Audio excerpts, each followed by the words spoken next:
watched this trailer, and I kid you not, she said to me, you know, I always bring her into this show. We break the fourth wall all the time. She said, didn't that give you goosebumps?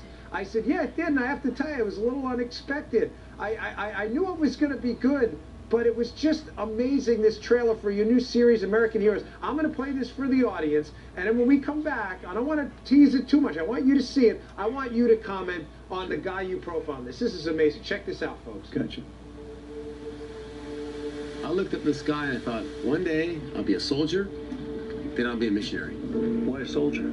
I always wanted to be a soldier. It was something that I believe was inside me. The sound of the guns, I always ran to them. It's what I was made to do. Don't be afraid to suffer. Don't think that being Christians means you're not going to suffer. What are we doing with kids in a conflict zone? Is this the right thing for them? We're in this completely together. They help this work be more loving. They help this work penetrate deeper. What do we have to offer? Peace may come. How do you arm a kid for peace, actually? And this war is not stopped. Over 1 million people are internally displaced, and many more millions have fled. Connected to freedom is justice. But the only way you're going to get true freedom and justice is with love. We don't want to be against the government. But when a government oppresses its own people, we have to stand against it. Not because we're better, because that's just wrong. I want to be free. We all want to be free. Every human wants to be free. Why am I not afraid?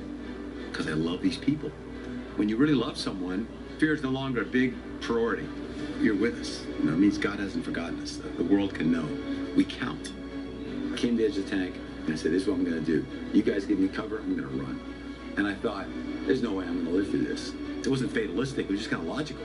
You're not going to make it on this one. But damn, that kid's still there. I got to do something. And I just felt it's now or never.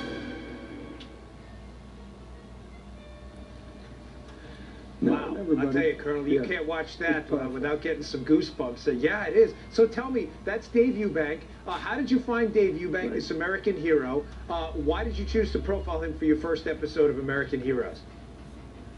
Well, he's profiled because he is a typical hero. Here's what a hero is. A hero is a person who puts themselves at risk for the benefit of others. Dave Eubank has lived his entire life like that. He was a Special Forces soldier, he was a ranger, and he became a missionary. He started the Free Burma Rangers over there to help the people because it was part of his expertise as a Special Forces soldier. Dave Eubank and I first met in what is now Kurdistan, or northern Iraq. What you're seeing is the footage of the battle for Mosul, in which, and this is remarkably brave NRA camera people who are out there with him and myself, moving quite a bit slower than Dave Eubank because he's incredibly fit. And what you see is Dave Eubank saving, in that particular little cut, a little girl who was one of the last survivors of the ISIS massacre happening right by the big hospital inside Mosul. It's some of the most dramatic war footage you could ever see. And that's the kind of thing I love to do because I love keeping company with heroes. And when NRA said to me, we want you to start a new series called American Heroes, I said, sign me up. I want to cover those kinds of people. This is the first of our episodes. We've got more in the can on the way. You're going to be amazed at the kind of people we've got as American citizens who do extraordinary things. And they really are, like Dave Eubank's, American heroes.